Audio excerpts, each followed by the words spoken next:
Hello, my name is Tina, and it started roughly, it was 20th of March 2020.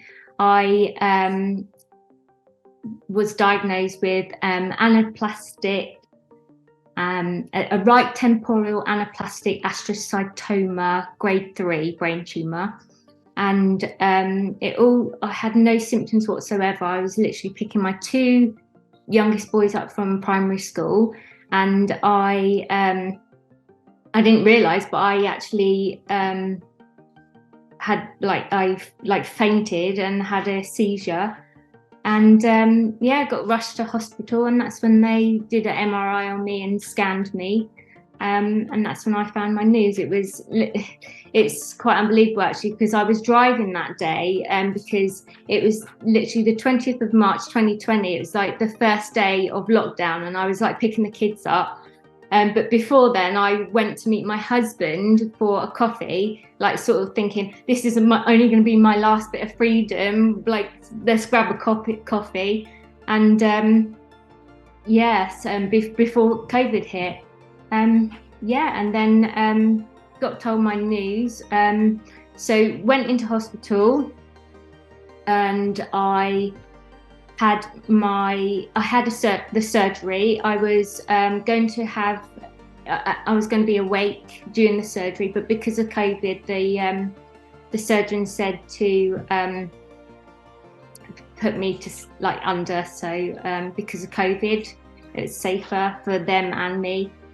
They removed 95% of the tumour, and the 5% left, I decided to go for the radiotherapy and then the chemo afterwards. But because I just wanted to do everything that I could.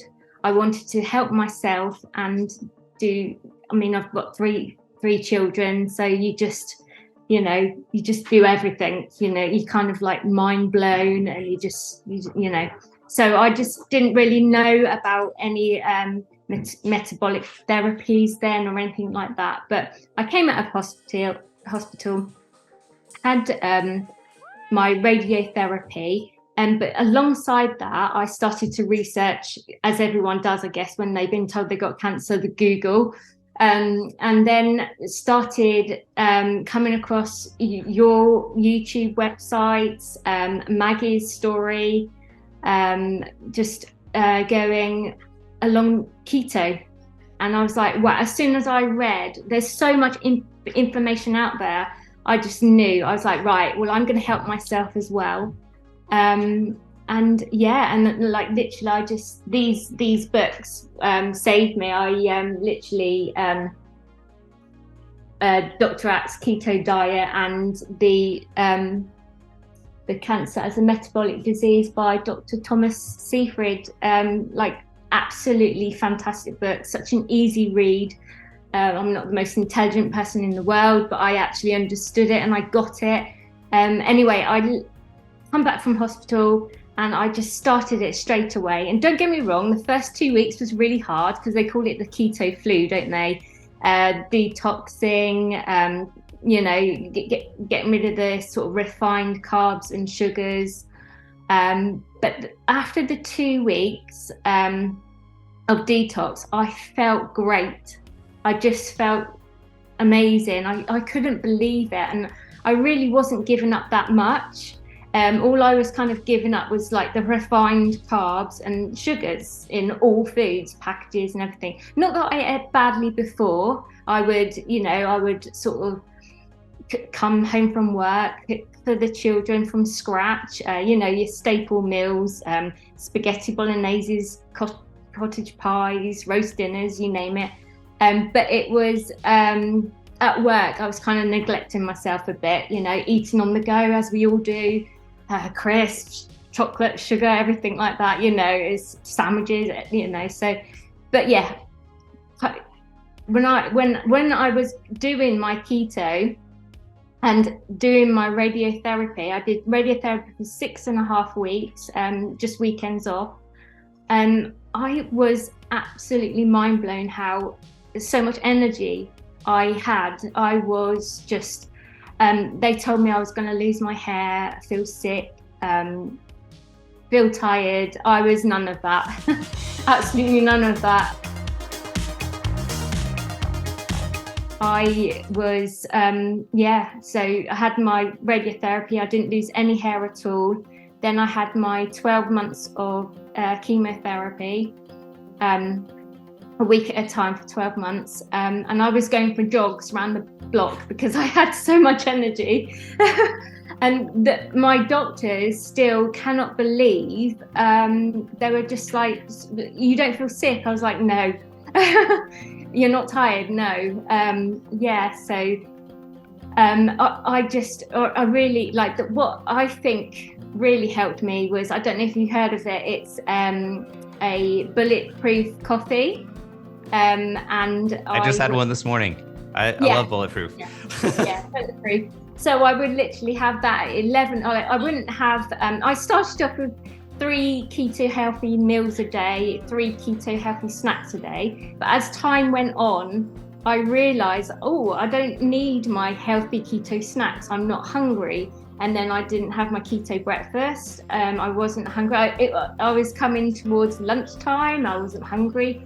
I would have like my bulletproof coffee at 11 o'clock. And I have, as you probably know, I have like the MCT oil in there.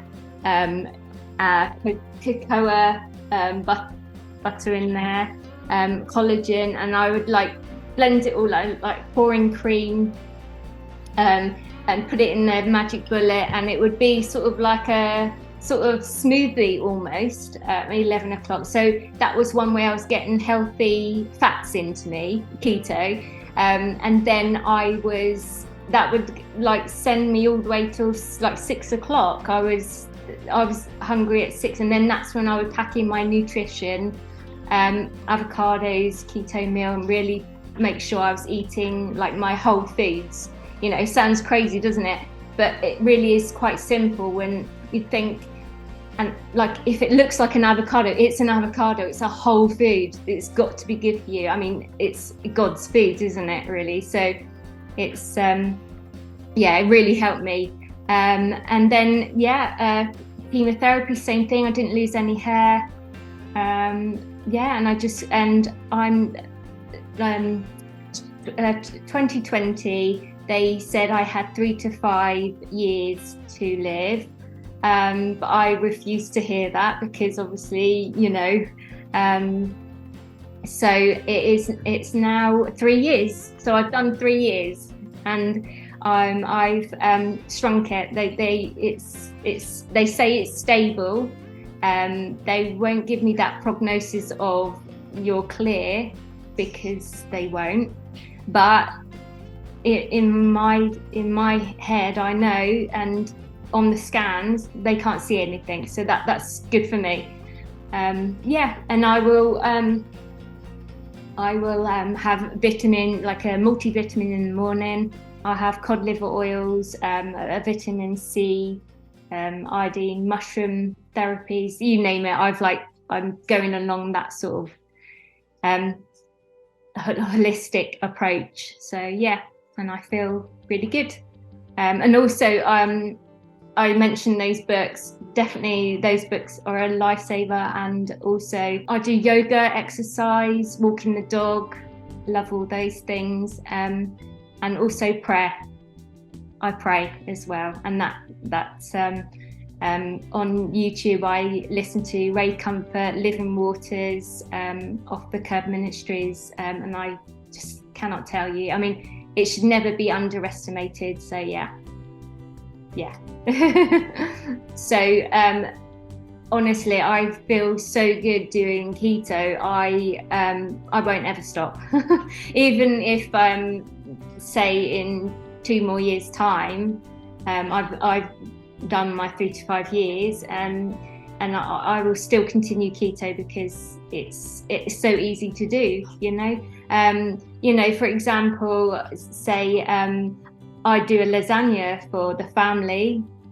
Instead of I'll do the red sauce and the white sauce, almond flour, almond milk, tomatoes and things like that. But I would say a courgette, I would slice it really thinly, and then that would be my layers of my lasagna sheets.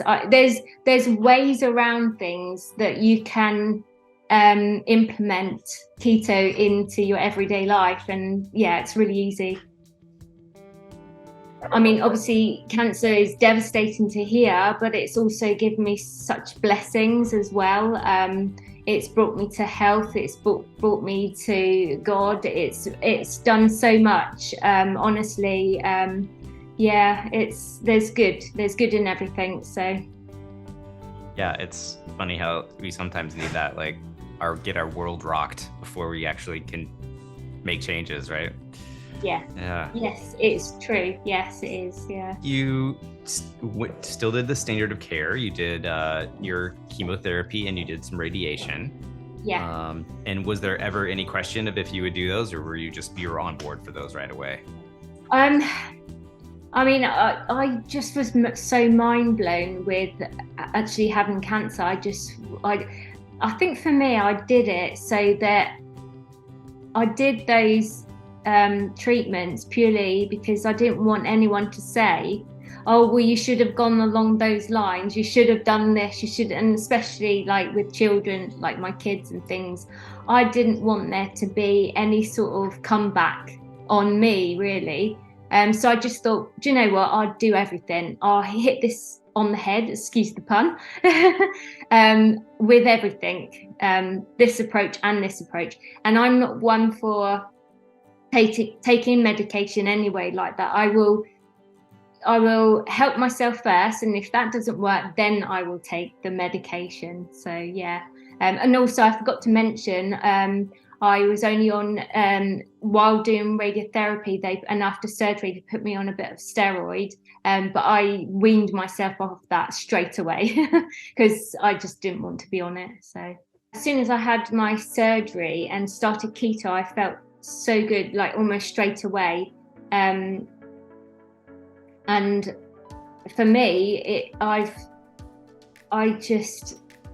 feel so good because I've kind of looked the same and had my energy so high. The kids have not been affected, I've not been affected. I've carried on literally every day the same. So yeah, in my mind, I'm cancer free. Well, I mean, it really sounds like you did not even miss a beat. No. I literally came out of surgery, and I was probably in bed for a couple of days. Like my husband was bringing me up dinners and things like that, keto. Yeah, no, I couldn't wait. I was on and up, and yeah. Tidying the house. That is amazing. I mean, yeah, we've talked to a lot of people, but I mean, I don't know if we've talked to anybody that was just like, I started keto and that was it. Like I never like the sort of downtime. Like almost everybody still has like a little bit of a, sort of recovery. That's awesome. Not for me. Even my friends and family, they could not believe, like within a week I was up and about, and I was like walking with staples in my head, just walking about. We even did like a family dance in the kitchen because it was through COVID. Me and my family just did a family dance in the kitchen. I have like staples in my head and everything. I just carried on as normal. Nothing affected me. Thank goodness. That's awesome. Can you talk about just the financial cost of doing the metabolic therapies? Yeah, so we have to fund the metabolic therapies, like all the vitamins and things like that. It does cost a bit, but when I put all my healthy fats in my coffee, I only have one coffee in the morning. It's one a day. Bulletproof coffee is quite expensive, but it's more natural coffee. It's not kept in like moldy warehouses or anything like that. So I do it as a treat. It's my treat. It's my one sort of coffee, and it does last a long time. So yes, I have my vitamins and things, but it's one a day. It does last quite a while. So yeah. I mean, we do struggle to get organic for some reason, and it is quite expensive. But you live to your means. You do. I mean, if 1 week you can afford more organic foods, then we will buy that. If not, then you live to your means. So that is a great message. Yeah, what you just said is perfect. Yeah, you just have to kind of do what you can, and even if you're just buying something kind of vegetable at the grocery store, it's better than the fast food, right? Yeah, exactly. So, yeah. Exactly. And what's more important than your health? So yeah. It sounds like you just found out about the metabolic theories from books and like Googling. And then did you bring those to your oncologist, and what was their reaction? Yeah, so quite a few times when I went into neurology, I would just kind of like mention, look, I'm doing this, and I've started keto, but literally straight away they would change the subject, and they almost just wouldn't want to hear it. I would be saying, like, I've not lost my hair or anything, and unfortunately nobody wants to listen. I guess I guess if everyone was well and fit and healthy, there would be no money funding this, would there? So it just sounds like your team was just kind of just didn't care. It just didn't matter to them, like, that you were doing this. It just didn't it didn't change anything. Okay, well, that's good. I mean, a lot of patients get pushback from their oncologist when they go in and they say they want to do this. So I mean, in a sense, you're lucky. They just really like kind of turn the other way. So no. Luckily I like my research, and I would just encourage anyone to just look into this, because there is so much information out there. It's not the end of the road. There's so much to learn, and don't be frightened as well, because it's easy to do. I'm not like the biggest cook in the world or anything like that, but it is easy to do. That's great. What was sort of the hardest part, or the most frustrating part of just like doing the metabolic part? Do you know what? There wasn't anything frustrating. I knew straight away this is what I wanted to do. Nothing frustrating at all. Managed to find, you can find it and source everything on Amazon. It was fine, absolutely fine. I would definitely encourage anyone to be their own advocate. And like I've said, just the research is out there. Please look into it. There's so many doctors that have written books that have had either cancer themselves and beat it themselves and written books over it. Just all through natural healing foods, God's creation. So it was actually the size of my fist. Oh my goodness! Yeah. Wow. So if you can see my fist. Yeah. What was the centimeters? Yeah. What did they tell you? Oh, I can't remember what the centimeters. Oh, okay. My husband just told me it was 75 by 50 millimeters tumor. By 2 inches. So 3 inches by 2 inches. Yeah. 3 inches by 2 inches. Yeah. Okay. Wow. Size of my fist, and they removed, they showed me my thumbnail, and they said they left 5%. So and that 5% I shrunk through keto. So that's fantastic. Yeah. Did Maggie ask you for a scan, or would you be comfortable sending a scan? Yeah, I've sent her some. Yeah, I've sent her some pictures of my staples in my head. My kids thought I was a badass, by the way. They were like, "Mum's a badass." I'm like, "Yeah, too right I am." That is my favorite part of this interview. That was awesome. I'm like, "Yeah."